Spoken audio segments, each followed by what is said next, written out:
Dios les bendiga, mis queridos alumnos. Estamos en el Seminario Teológico La Gran Comisión, en la materia de hermenéutica. Soy el pastor Gilberto Gutiérrez y el tema de la cátedra de hoy es el lenguaje figurado. Uno de los principios que estudiamos tiene que ver con eso, con el lenguaje, que básicamente podemos hablar en lenguaje literal o lenguaje figurado, y el lenguaje figurado tiene muchos matices o muchas formas literarias que son figuras literarias, y entonces vamos a abordar algunas de ellas o todas ellas o casi todas ellas que se usan en la Biblia, es decir, hay figuras literarias que se usan en la Biblia, y vamos a analizar su uso y cómo esto nos ayuda a interpretar correctamente la Biblia. ¿De acuerdo? Recuerden que el lenguaje figurado lo usamos cotidianamente los seres humanos. En todas las culturas se usa el lenguaje figurado. Ya hemos explicado como cuando decimos que una mesa tiene patas. En realidad una mesa no es un animal. O decimos que tiene pie. Ahí en el pie del púlpito. Un púlpito no es un ser humano para tener pie. O decimos los ojos de un pozo. Se usa eso para referirse a un manantial. O cuando decimos los brazos de un río. O sea, no puede tener brazos. Eso es metafórico. En realidad es un antropomorfismo, es una figura literaria. Entonces las usamos cotidianamente, pero no siempre nos percatamos de que estamos usando figuras literarias porque conocemos su significado de inmediato. Cuando alguien nos dice eso, entendemos lo que nos quiere decir, pero cuando vamos a la Biblia, además de que se trata de figuras literarias de otra cultura, que fueron escritas en otro idioma, debemos tener pendiente de eso, estar pendientes de eso, porque podemos llegar a conclusiones absolutamente aberrantes y tenemos una pésima interpretación, una pésima hermenéutica. Por eso conviene entender el lenguaje figurado. ¿De acuerdo? Muy bien, para poner en práctica los principios que hemos aprendido, hagamos un ejercicio. Este será un ejercicio. Mencionaré la figura literaria, lo que significa o cómo funciona, y luego pondré algún ejemplo de la Biblia para que lo entendamos. ¿De acuerdo? Abordemos las figuras literarias que se usan en la escritura y analicemos la manera como debemos interpretarlas. Podemos decir a esto, así como obertura, las figuras literarias que aparecen en la escritura, en la Biblia. Número 1. Prosopopeya. La prosopopeya. Esta figura literaria atribuye a las cosas acciones de personas, como en Isaías 55:12, porque con alegría saldréis y con paz seréis vueltos. Los montes y los collados levantarán canción delante de vosotros, y todos los árboles del campo darán palmadas de aplauso. ¿Qué les parece? O sea, no puede ser. O sea, los montes y los collados no levantan canción. Sin embargo, sí, si pasa el viento se oye, no se oye, lo que sé, por los cañones y los árboles mueven las manos y parece que aplauden. Pero evidentemente aquí el escritor sagrado está usando el lenguaje poético, está usando una prosopopeya. ¿De acuerdo? Muy bien. Está fácil, esa figura literaria está fácil. Pero cuando vamos a la Biblia, pues tenemos que entender que se trata de eso. Apóstrofe. Se dirige a las cosas como si fueran personas. Eso es un apóstrofe. Cuando el escritor o el personaje del escritor se dirige a las cosas. Como en Isaías 1:2 que dice, oíd cielos y escuchad tú tierra, porque habla Jehová, crié hijos y los engrandecí, y ellos se rebelaron contra mí. ¿Qué les parece? Ahí está Dios hablándole a los cielos y hablándole a la tierra para que lo escuche la tierra. ¿Qué está diciendo Dios? No está hablando a nosotros, le está hablando a su pueblo, pero está haciendo una apóstrofe para que entendamos lo grave que es. O sea, Dios se puso a hablar con el cielo y con la tierra para decirle, para quejarse de nosotros. Es una apóstrofe, se llama así. Muy bien. Antropomorfismo. Hasta ahora estas figuras literarias y su entendimiento de ellas no causa mayor problema en una interpretación, pero aquí vamos con algunas figuras que sí son de vital importancia para una sana interpretación. Todas, pues, pero estas más, ¿no? Antropomorfismos, de antropo, hombre, y morfé, forma. Atribuir a Dios forma o figura humana. Como en Deuteronomio 5:4 que dice, cara a cara habló Jehová con vosotros en el monte de en medio del fuego. ¿Qué les parece? Cara a cara habló Dios con nosotros en el monte en medio del fuego. Cara a cara, o sea, Dios tiene cara. ¿Y cómo será? ¿Tendrá barba? Su nariz es tipo judío, muy larga, o tipo oriental, muy chata. ¿Cómo es su nariz? Aunque Jesús declaró que Dios es espíritu, en Juan 4:24 dice, les leo, Dios es espíritu y los que le adoran en espíritu y en verdad es necesario que le adoren. Es que tenemos que reconocer que así como que Dios tenga cuerpo físico no es algo que podamos declarar.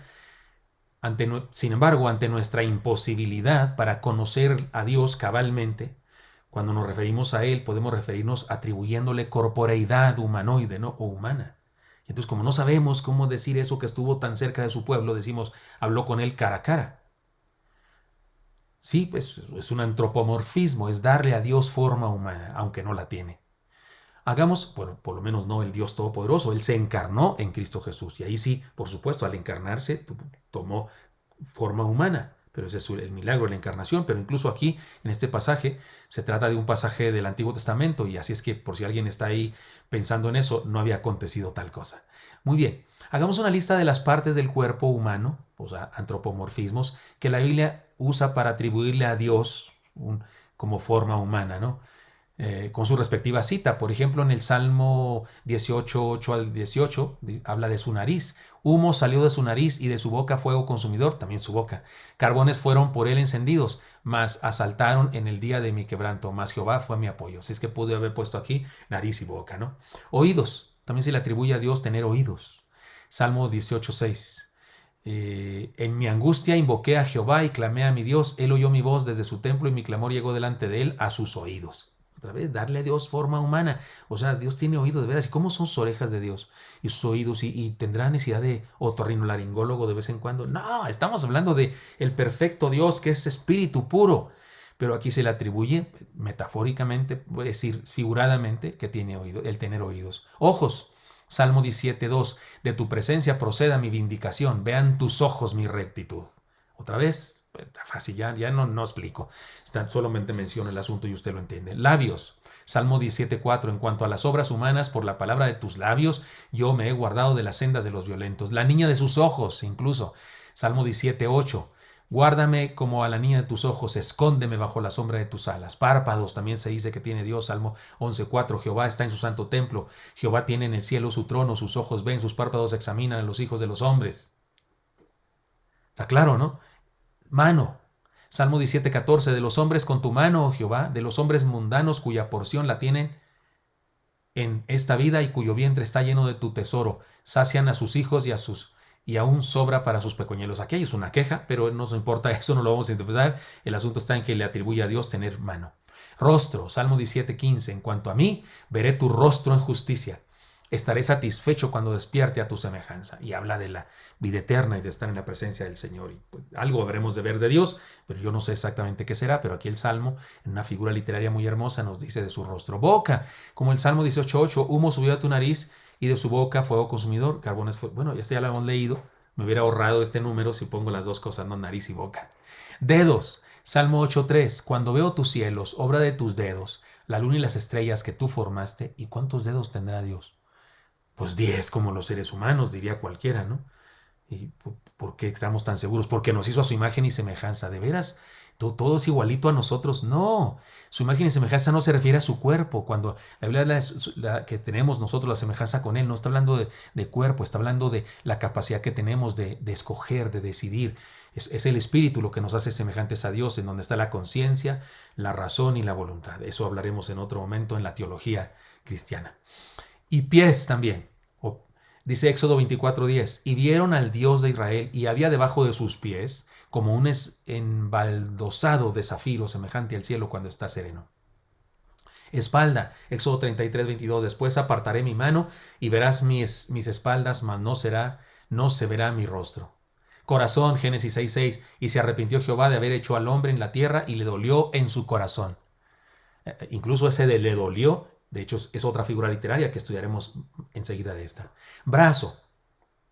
Deuteronomio 26:8. Y Jehová nos sacó de Egipto con mano fuerte, con brazo extendido, con grande espanto y con señales y con milagros. Tiene mano fuerte, brazo. También me hubiera ahorrado el punto, ¿no? Pero quedó bien, quedaron 14 puntos, el dúplico de 7, que es el número perfecto, y me gusta más así. Es una figura literaria, el antropomorfismo. Lo usamos todo el tiempo, lo usamos en la vida diaria, cuando le atribuimos a las cosas forma humana. Por ejemplo, yo agarro este frasco de mis belladonas y digo, hay en la boca, esto se llama boca, pero no es boca, es agujero, es una cosa. Boca tenemos los humanos, entonces decir que esto es la boca es atribuirle a este frasco forma humana, es un antropomorfismo. No solo se usan con Dios los antropomorfismos, se usan con todo lo que queramos, pero en la Biblia se usan y debemos distinguirlos. Tengamos cuidado. Antropopatismos. De antropó, humano, y de patos, hígado o entrañas o sentimientos, porque en la cultura de aquella época se entendía que en las entrañas estaban los sentimientos. Le dolieron sus entrañas, el hígado especialmente. Nosotros hablamos de sentimientos y referimos al corazón, pero en aquella cultura se referían a las entrañas. Tienen más razón ellos que nosotros, porque en el corazón no hay sensaciones, de hecho, y en las ¿cómo se llama? En las entrañas sí, y cuando uno está triste duele el estómago, no aquí, ¿no es cierto? Duele el estómago y no come uno, o come de más, yo qué sé. Bueno, como sea, antropomorfismo es atribuirle a Dios emociones y o sentimientos o experiencias. Voy a decir aquí experiencias humanas. Como en Génesis 6, del 6 al 7. Y se arrepintió Jehová de haber hecho al hombre en la tierra, y le dolió en su corazón. Y dijo Jehová, raeré de sobre la faz de la tierra los hombres que he creado, desde el hombre hasta la bestia, y hasta el reptil y las aves del cielo, pues me arrepiento de haberlos hecho. Es decir, que ante nuestra imposibilidad para conocerle cabalmente, nos referimos a él atribuyéndole sentimientos y emociones humanas, porque no entendemos qué le pasó a Dios. Iba a decir qué sintió Dios, pero otra vez es atribuirle sentimientos. ¿Qué emoción tuvo? Otra vez es atribuirle emociones, pero ¿qué le pasó a Dios cuando vio que le salimos tan mal? Pues que la regamos tanto. ¿Qué le pasa a Dios? ¿Qué siente o qué emoción? No sabemos. Él es perfecto, el Espíritu puro. Entonces lo interpretamos como lo que sentiríamos nosotros. Y entonces el escritor sagrado se arrepintió Dios, porque yo sí me hubiera arrepentido. Entonces, de seguro Dios se arrepintió. Esa es la idea. Atribuirle a Dios sensaciones, experiencias sentimentales, emocionales, humanas. Hagamos también una lista de los sentimientos o emociones humanas, antropopatismos, que también la Biblia atribuye a Dios. Por ejemplo, el arrepentimiento. Ya lo vimos. Se arrepiente de cosas que ha hecho o de las cosas que se había propuesto hacer. O sea, es cambiante. Estos antropopatismos nos hacen pensar que Dios es cambiante, y no lo es en lo más mínimo. Como en Génesis 6, del 6 al 7. Y se arrepintió Jehová de haber hecho al hombre en la tierra, y le dolió en su corazón, y dijo Jehová, raeré de sobre la faz de la tierra a los hombres que he creado, desde el hombre hasta la bestia, hasta el reptil y las aves del cielo, pues me arrepiento de haberlos hecho. No puede ser. No puede ser que Dios dijo, ya me arrepentí, les va, mugres, y los deshizo. No puede ser. Si alguien piensa que cuando le dijo Dios a Abraham que sacrificara a su hijo y luego fue y tuvo la mano, o sea, como que Dios cambió y dijo, no, siempre que no lo mate, mejor que no lo mate, deténlo, ángel, deténlo, antes de que él se lo despache. No, era un plan de Dios hacerlo así. Él es perfecto. No podemos interpretar que cambia como Zeus, como los dioses del Olimpo, como los dioses que no existen, por supuesto. No es así Dios. Eso es figurado. Es un antropopatismo. Es explicarnos las experiencias divinas en términos humanos, que no es así como son, pero es nuestra manera de tratar de entenderlo de arriba acá abajo. Otro ejemplo, ahora pues déjame que se encienda mi ira en ellos y los consuma, y de ti yo haré una nación grande, porque han de hablar los egipcios diciendo, para mal los sacó, para matarlos en los montes y para raerlos sobre la faz de la tierra. Vuélvete del ardor de tu ira y arrepiéntete de este mal contra el pueblo. Entonces Jehová se arrepintió del mal que dijo que había hecho a su pueblo. ¿Se acuerdan ese pasaje? Es Dios diciéndole a Moisés, ya me cansaron este pueblo tuyo que yo te di, ya me cansaron, los voy a destruir a todos, y contigo voy a comenzar una nueva nación. Y luego Moisés dijo, no, Señor, no estoy de acuerdo contigo, discúlpame, permíteme discrepar, Señor, no estoy de acuerdo contigo. No, y si los vas a matar, comienza conmigo, por favor. Eso fue lo que dijo Moisés.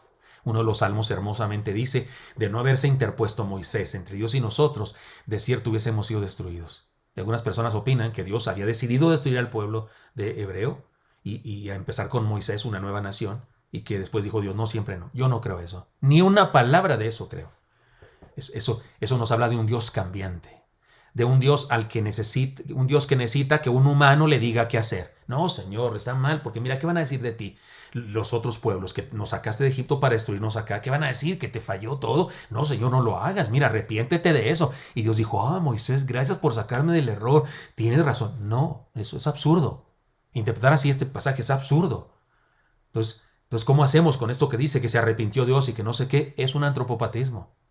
El que escribió esto, sea Moisés o quien haya sido, el que escribió esto, está tratando de decirnos, él imaginando lo que Dios experimentó, y nos está diciendo eso, pero es absurdo. Yo creo que Dios había decidido darle una nueva oportunidad al pueblo, pero quería probar a Moisés. Y Dios se reveló de una manera determinada a Moisés, y Moisés escribió esa experiencia espiritual y no podía escribirla en lenguaje celestial, no podía escribirla en lenguaje divino, y la escribió en lenguaje humano. Y esto es un lenguaje humano. Pues Dios dijo que esto, yo le dije que no, y él dijo, está bien, siempre no. ¿Cómo escribe Moisés eso en lenguaje divino? No lo entenderíamos ni usted ni yo, por eso nos lo hizo humano. Eso se llama antropopatismo, darle a Dios experiencias, sentimientos, emociones humanas, como el dolor. Otro antropopatismo, otra experiencia humana que se le atribuye a Dios. Siente dolor en su corazón, dice, como en Génesis 6:6, ya lo leímos, y se arrepintió Jehová de haber hecho al hombre en la tierra y le dolió en su corazón. Obviamente Dios no tiene dolores, ni tiene corazón que le duela, ni tiene que ir al cardiólogo, está claro, no es así. Dios es perfecto, ¿de acuerdo? A veces le atribuimos a Dios tristeza, como en el Nuevo Testamento dice que contristamos al Espíritu. O sea, si Dios es perfecto, ¿cómo es que a veces está triste? Y a veces está alegre. Los seres humanos estamos alegres y tristes porque somos imperfectos. Estamos contentos, eufóricos, y de repente estamos deprimidos. Somos, ¿cómo se dice?, bipolares. Porque somos imperfectos, pero Dios no es bipolar. Dios no tiene sentimientos extremos, que está enojado y está alegre. No, Él es perfecto, Él siempre está perfecto.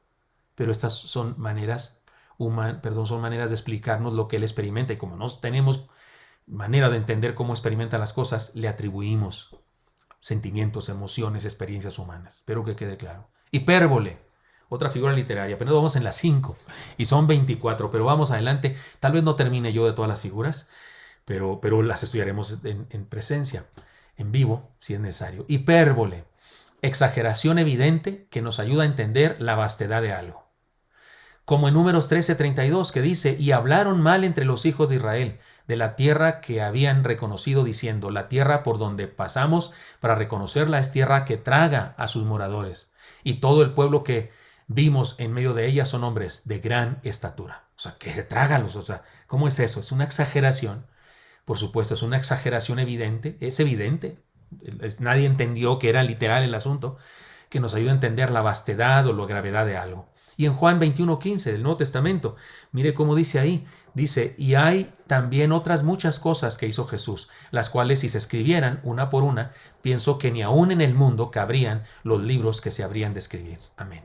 O sea, otra vez, todos los libros del mundo, pues es una exageración para ayudarnos a entender la vastedad de algo. ¿De acuerdo? Número 6, pleonasmo. Esta figura anterior se llama hipérbole. Pleonasmo. ¿Qué es eso? Es la expresión donde se emplea la redundancia para enfatizar. Como en Génesis 40:23. Y el jefe de los coperos no se acordó de José. Con eso bastaba, ¿no? Pero luego dice, sino que le olvidó. O sea, ya sabíamos que no se acordó, pero dice, sino que le olvidó. O sea, eso enfatiza. O sea, podríamos decir que el jefe de los coperos está diciendo la neta, perdón, no el jefe de los coperos, el escritor de Génesis está diciendo la neta, lo abandonó. O sea, lo abandonó en serio. Es un pleonasmo. Y en primera de Juan 1:1, lo que era del principio, lo que hemos oído, lo que hemos visto con nuestros ojos, lo que hemos contemplado y palparon nuestras manos tocante al verbo de vida. Muchas veces dijo lo mismo, ¿no? Juan quiere puntualizar que fue una experiencia propia de primera mano. O sea, nosotros no le estamos hablando de lo que dicen, que han dicho, que dijeron, que dijo el hermano del primo, del cuñado, del que los vio pasar en el pecero. No está diciendo eso. Lo vimos, lo palpamos, nuestros ojos, nuestras manos, lo vimos, lo tocamos. Está tratando de expresar redundantemente una verdad para enfatizarla. Paradoja, otra figura literaria, paradoja. Dos verdades en aparente contradicción que sirven para exaltar una importante verdad. Las paradojas son una verdad, pero se expresa poniendo en contraposición dos verdades. Como por ejemplo en Mateo 16:25, porque todo el que quiera salvar su vida, la perderá. Salvar su vida, perderla. Son las verdades opuestas. Y todo el que pierda su vida por causa de mí, la hallará. Para explicarnos una verdad muy importante. La salvación, la vida eterna, surge justamente de nuestra disposición para entregarnos por completo al Señor. Eso está en Mateo 16:25, y en 8:21 y 22 dice, otro de sus discípulos le dijo, Señor, permíteme que vaya primero y entierre a mi padre. Jesús le dijo, sígueme, deja que los muertos entierren a sus muertos. Paradójico, ¿cómo los muertos van a enterrar a sus muertos? Es una paradoja, por supuesto, que habla de la muerte, de estar sin él, la muerte física, y la está poniendo en contraposición para decirnos una gran verdad. ¿De acuerdo? Está claro entonces lo que es una paradoja. Símbolo. Número 8, figura símbolo. Figura literaria llamada símbolo. Cosa, animal o persona que representa algo distinto de aquello que lo representa. Aquí es muy importante entender eso. El símbolo es diferente que aquello que simboliza. Esta es la clave para interpretar correctamente este símbolo. Como en Daniel 8:9. Y de uno de ellos salió un cuerno pequeño que creció mucho al sur y al oriente y hacia la tierra gloriosa. El cuerno hace referencia a un poder humano que se engrandece. Un reinado, un rey, un poder, un imperio. Y por ejemplo en Isaías 11:1. Saldrá una vara del tronco de Isaí y un vástago retoñará de sus raíces. El vástago es una referencia al Mesías que vendría, es Jesús mismo. Aquí hay vástago, es un retoño de una vara, pero representa a Jesús. ¿De acuerdo? Eso es el uso de la figura literaria llamada símbolo. Símil, el símil. También se puede llamar la comparación, más simplemente, ¿no? Compara una cosa con otra para aclarar o exaltar una verdad. Como en Mateo 13:47. Asimismo, el reino de los cielos es semejante a una red que echada en el mar recoge toda clase de peces. ¿Está claro? El reino de los cielos es semejante, es una comparación entre los cielos y una red que se pesca y que recoge todo. Por eso en la iglesia está lleno de gente cristiana y gente no cristiana también, y gente fiel al Señor y gente infiel al Señor. Eso es lo que dice el pasaje. Metáfora, es lo mismito, pero sin la comparación, sin la palabra se parece o es como, sin esas frases. Cuando una cosa toma la propiedad de la otra en forma directa sin hacer la comparación. Como en Juan 14:6, Jesús le dijo, yo soy el camino y la verdad y la vida, nadie viene al Padre sino por mí. Jesús no dijo, yo soy como un camino, yo soy, hagan de cuenta, como una verdad, yo soy como la vida. No, aquí Jesús se atribuye el ser camino, verdad y vida. Es un tipo de comparación, pero en este caso se evita la comparación y se da por hecho la sustitución de una cosa por la otra. Cuando se hace así es una metáfora y es diferente a la comparación, por supuesto, al símil. ¿Está claro? Sinécdoque. Usar la parte por el todo y el todo por la parte. Por ejemplo, como en Mateo 3:5. Y salía a él Jerusalén y toda la provincia de alrededor del Jordán. Evidentemente no era toda la gente, no es cierto, alguien se quedó en su casa, alguien estaba enfermo, alguien se quedó dormido, pero está diciendo todo por una porción de esas personas. Lo que me parece que significaría aquí en este pasaje es que no vino toda la gente, pero sí vinieron de todas las regiones. O sea, estaban representantes de todas las regiones. No sé, como en el grito de la independencia, no hombre, se juntó toda la Ciudad de México. Pues no estaba toda la Ciudad de México, pero alguien lo dice así y lo dice y todos entendemos que no está diciendo de veras que fueron todos. Eso es una sinécdoque, ¿de acuerdo? Cuando se usa el todo por las partes, solo una parte por el todo. Metonimia, usar la causa por el efecto. Es más o menos parecido a esto, pero aquí ya no se trata de todo o partes, sino de causa y efecto. Como en Lucas 16:29. Y Abraham le dijo a Moisés y a los profetas tienen, óiganlos. ¿Se acuerdan? Es el condenado a muerte, el rico condenado, está en el infierno y pide que vaya alguien y le avise a sus hermanos y le dice a Abraham, en esta metáfora curiosa que contó el Señor, le dice a Moisés y a los profetas tienen. No, ya no existían, ya habían muerto en ese momento que este hombre rico está en el infierno porque está contando a Jesús la parábola, entonces en la época de Jesús. Entonces este hombre no tiene a Moisés ni a los profetas, pero sí tienen a Moisés y los profetas. Es decir, ¿qué tienen? La escritura de Moisés y los profetas. Es lo que está diciendo. Entonces, aquí está hablando de Moisés y los profetas como la causa, pero lo está usando como el efecto. Así que lean los libros de Moisés, que lean las profecías de los profetas y que con eso se conviertan. Entonces está usando la causa por el efecto. ¿De acuerdo? Esto es muy importante. Hay otros ejemplos. Si quieren en vivo, estudiamos esta misma metonimia allá cuando preguntan algunos a los apóstoles, ¿qué hacemos? Ahí en el sermón, el primer sermón de Pedro en Pentecostés, ¿qué hacemos? Y Pedro dice, pues bautícese a cada uno. Crean y bautícese a cada uno y serán salvos. Y otra vez el bautismo sí salva. Es una metonimia. Lo estudiaremos si quieren en vivo. 13. Prolepsis. Pequeña información de un relato que se dará más adelante. Como en Juan 11:12. Juan 11:11 dice, María, cuyo hermano Lázaro estaba enfermo, fue la que ungió al Señor con perfume y le enjugó los pies con sus cabellos. Génesis 1:27.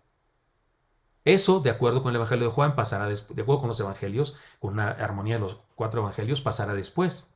No pasa en este momento.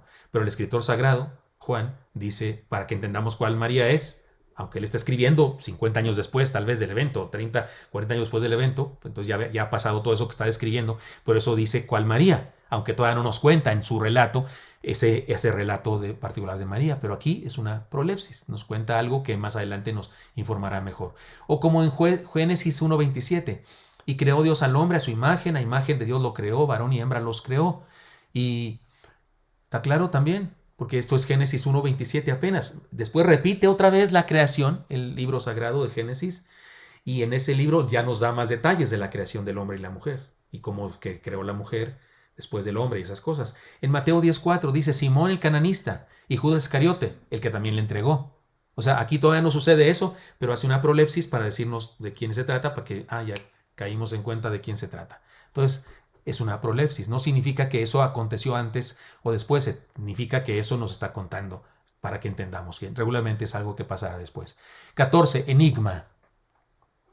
Un dicho con un mensaje escondido. Como en Jueces 14, 12 al 14.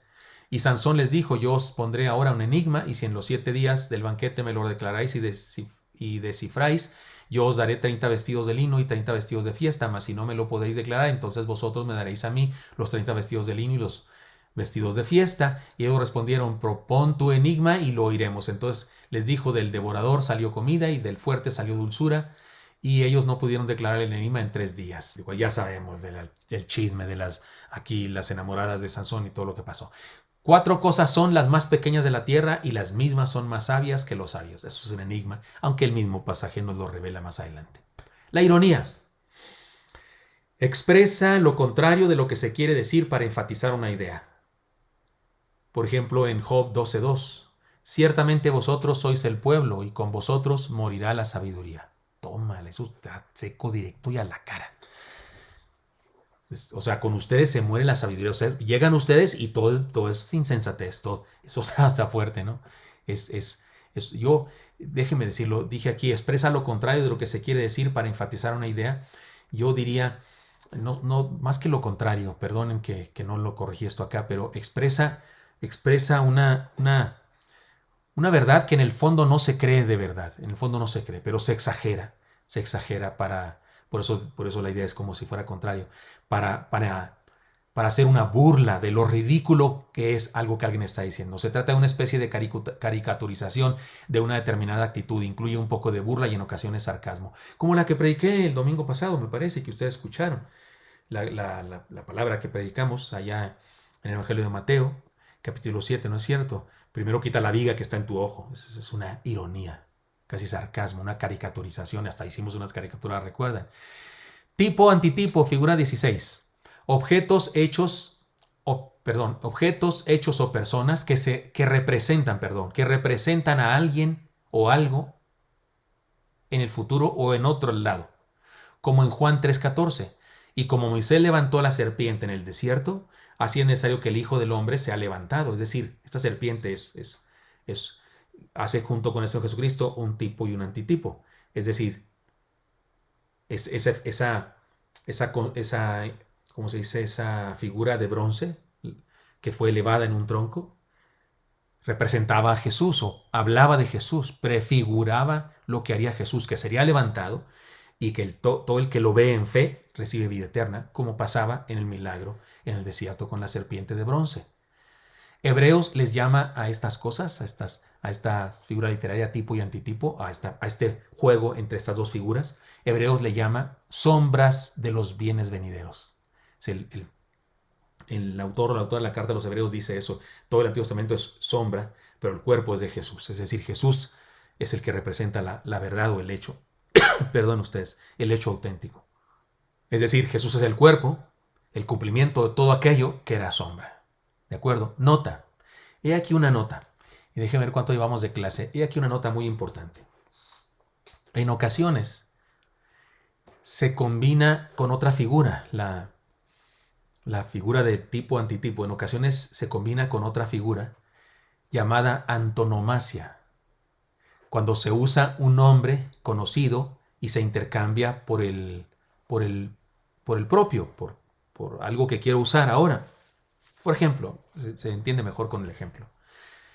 Dice el Señor a una de las iglesias del Apocalipsis: pero tengo unas pocas cosas contra ti, que toleras que esa mujer Jezabel, que se dice profetiza, enseñe y seduzca a mis siervos a fornicar y a comer cosas sacrificadas a los ídolos. Apocalipsis 2:20.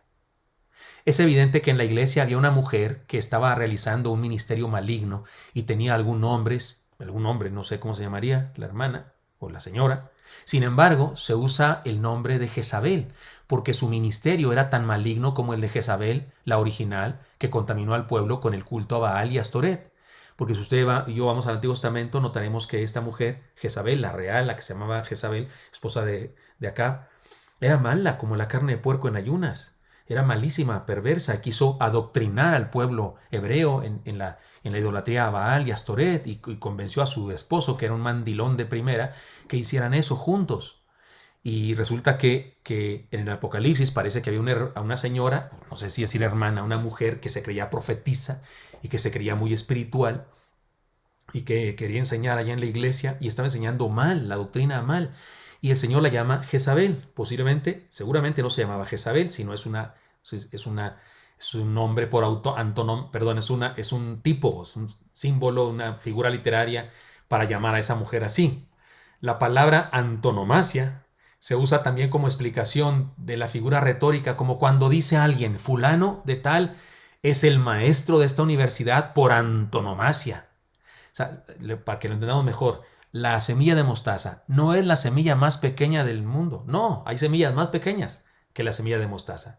Pero se usa la semilla de mostaza por antonomasia para decir algo pequeño. Como cuando decimos, no, es que este está más pequeño que una pulga. La pulga tampoco es el animal más pequeño. Pero por antonomasia se usa ese nombre. Bueno, así, por antonomasia se usa que la más malvada de todas es Jezabel. A nuestra iglesia asistía una persona también que se les daba de muy espiritual y esas cosas, pero que en el fondo no lo era. Y resulta que sé a ciencia cierta que de la iglesia a la que venía le habían expulsado, le habían disciplinado, y el pastor le había llamado delante de todos Jezabel, como en la Biblia. El pastor lo hizo otra vez utilizando esta figura literaria del tipo y antitipo. Y digamos que le llamó así porque la Jezabel del Antiguo Testamento es la maldad por antonomasia, o la mujer malvada por antonomasia. Y por eso le llamó así. No sé si tenía razón o no de llamarle así, pero así le llamó. ¿Dónde sigo acá? 17. Hipótesis. Es otra figura literaria llamada hipótesis. Una suposición con el propósito de resaltar una verdad. Como en 1 Corintios 3:1. Dice, si yo hablase lenguas humanas y angélicas y no tengo amor, vengo a ser como metal que resuena o címbalo que retiñe. Aquí hay una palabra muy interesante cuidado con eso. Dice, si yo hablase lenguas humanas y angélicas y no tengo amor. De aquí sacan los que creen en la expresión de las lenguas, así como se practica en algunas iglesias pentecostales o neocarismáticas, que la gente balbucea, hacen ruidos con la boca, dicen que están hablando en lenguas, y dicen que este pasaje lo aprueba cuando dice lenguas humanas y angélicas, y dice son lenguas angelicales. En ningún otro pasaje de la Biblia se nos habla de tal cosa. De hecho, es bastante absurdo, porque ¿sabe qué significa ángel? Ángel significa mensajero. Entonces, ¿sabe en qué idioma hablan los mensajeros? Pues en español. Si Dios manda un mensajero a un mexicano, pues le va a hablar en español. Y si lo manda a ese ángel a hablarle a un norteamericano, pues le va a hablar en inglés. O sea que los mensajeros hablan el idioma de aquel al que le dan el mensaje. Si no, pues ¿cómo lo van a entender? O sea, es absurdo pensar que allá en el cielo, que no sé qué, eso es como si en el cielo también hay idiomas y entonces cómo se conjuga. Ya es que eso es meternos a cosas que no entendemos. Aquí esta hipótesis o esta figura literaria es como cuando usted dice, no, hombre, haz de cuenta, este cuate debe ser venusino. Es que este competidor en las Olimpiadas se decía de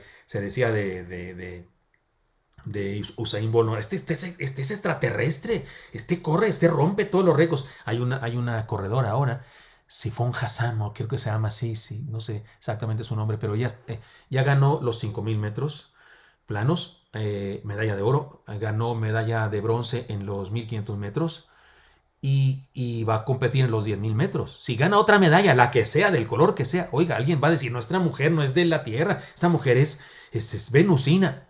Y que diga eso no significa que estamos diciendo que de veras hay vida en Venus y que hay seres humanos que hacen deporte en Venus. Es una hipótesis, una frase que trata de explicar algo. Así dice aquí el apóstol.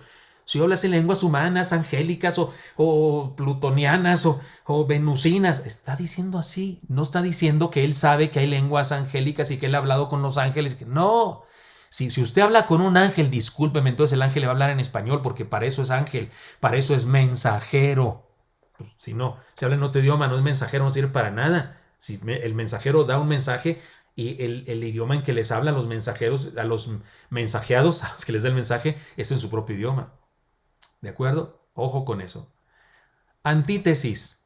Hacer contrastes entre ideas, principios, enseñanzas o experiencias contrarias. Como en Deuteronomio 3, 30, 15. Mira, yo he puesto delante de ti hoy la vida y el bien, la muerte y el mal. En Mateo 13, 14 dice, entrad por la puerta estrecha, porque ancha es la puerta y espacioso el camino que lleva a la perdición. Muchos son los que entran por ella, porque estrecha es la puerta y angosto el camino que lleva a la vida, y pocos son los que la hallan. ¿Está claro aquí la antítesis? Vida, muerte, bien y mal, camino de perdición, camino de bendición, anchura, angostura, amplitud, angostura. Es decir, está clarísimo, ¿no? El asunto. Y bueno, aquí le voy a dejar porque ya llevo más de media hora y no creo que deban tener una cátedra más amplia que esto, pero nos quedan todavía algunas figuras literarias más como el hebraísmo, eufemismo, también nos vamos a tener un poco con el eufemismo, vamos a analizar algunos pasajes muy interesantes, la parábola, la alegoría, son figuras literarias de las que voy a hablar bastante y vamos a leer algunos pasajes extensos. La fábula y el apóstrofe.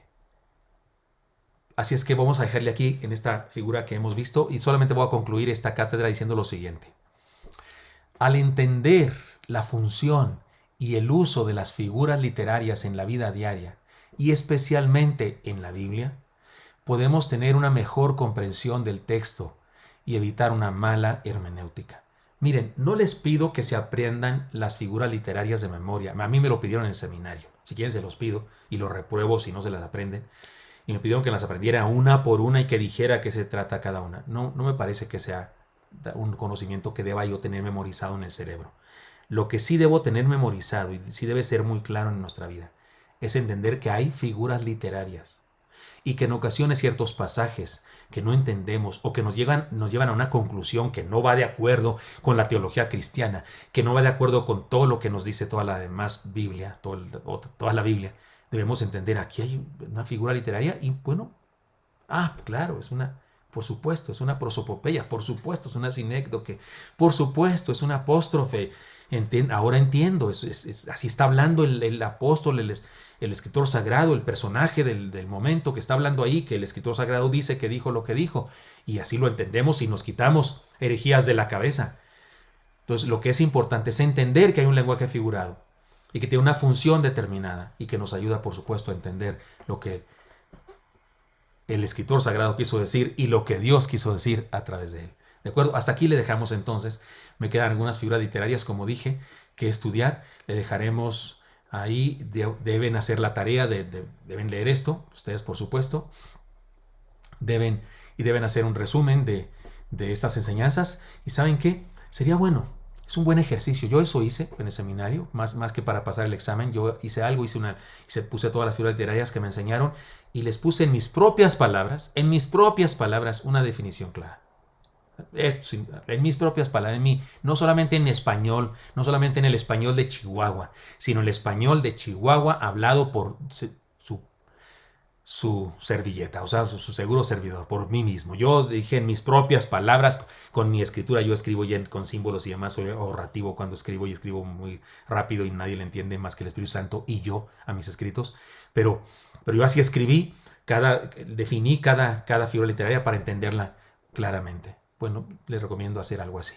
Como quiera, nos vemos en vivo la próxima clase para reflexionar sobre estas figuras literarias, sobre otros ejemplos y por supuesto en la próxima cátedra con las otras figuras literarias que restan. Dios los bendiga, nos vemos pronto, queridos padawanes. Hasta pronto.